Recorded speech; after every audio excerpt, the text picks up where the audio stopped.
state and federal police have dropped their investigations into a series of hate-fuelled anti-Semitic sermons in Western Sydney, saying the cleric calls for jihad and a whole lot of stuff in relation to Jews in Israel. Well, they don't meet the criminality threshold. Now, seriously, I played their comments at the top of the show. I don't know how this sort of anti-Semitic incitement does not meet the threshold. Joining me now to discuss it is the man who broke the story, New South Wales political reporter at The Australian, Alexi Demetriadi. Alexi, thank you for your time. You broke the original story about these Islamic clerics and, of course, this follow-up today.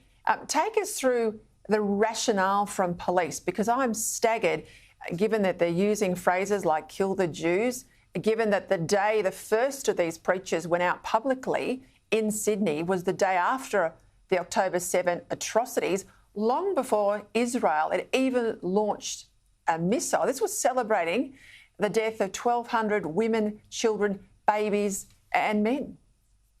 Yeah, it's you're exactly right, and thanks for having me on. It's I think I was on this show maybe a month ago when we broke the story at The Australian about these sermons, these clerics, and all the comments that you showed earlier to your viewers.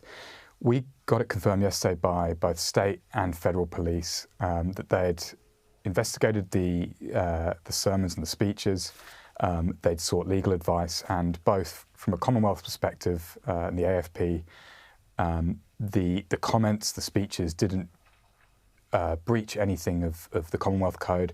And then here in New South Wales, the state police said that they'd also sought legal advice, and the comments that were contained in those sermons also didn't reach the threshold of criminality. The rationale behind it is, and this is something that we have covered before, and it's something that a lot of us here who are covering state politics and covering, I guess, the domestic side of the crisis, is that particularly the state-based laws, particularly both state-based and the Commonwealth laws, there's a very high threshold for criminality. It's also a very narrow definition of what does meet that definition for then police to lay charges. Look, I'm surprised by this because I have, in my previous life in government, listened and certainly read plenty of transcripts coming out of some of these mosques. It's not just Jews that offend some of them. It's anyone who is not Muslim, particularly Christians, are attacked. I just am surprised, given that we've had cases of Israel Folau, where he quoted Bible scripture and got himself into trouble. Yeah, there's we've got a story in the paper tomorrow, and we touched upon it in our story today.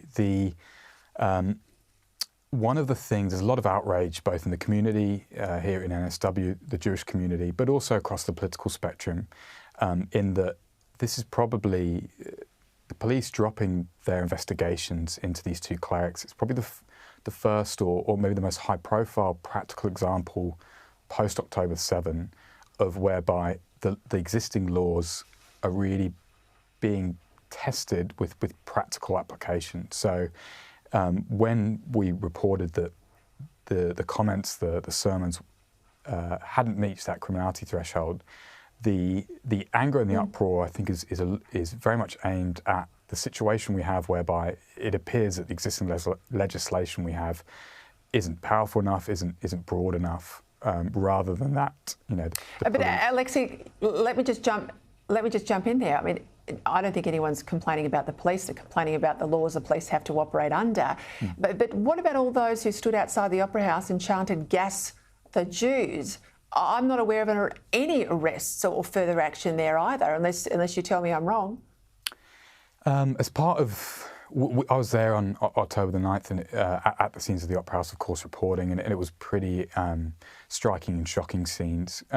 After that, NSW police launched Operation Shelter, which is their kind of catch-all response and I guess strike force, both to the scene at the Opera House and also moving forward in relation to any pro-Palestine rallies or anti-Semitic incidents. Police have made arrests both at the Opera House and thereafter. However, in relation to, I believe, alleged common assault or anti-Semitic incidents is after October the 9th. However, they are still investigating the footage of that alleged, chance of gas the Jews. We understand from a logistical perspective, it's particularly hard because there was such a large crowd, and because the force, and I'm assuming they're using other avenues as well, they're scouring through footage to try and identify both those chants, but also to pinpoint an exact person who may have shouted it, which would allow them then to charge. We've covered it. And presumably they've got their faces uncovered. That's the other thing they need too, because part of the problem is they're turning up with their faces covered at these rallies. Well, Alexi, stay across it. We'll come back to you if there's more to report, but I don't want to drop it, particularly the issue of the clerics. Well done.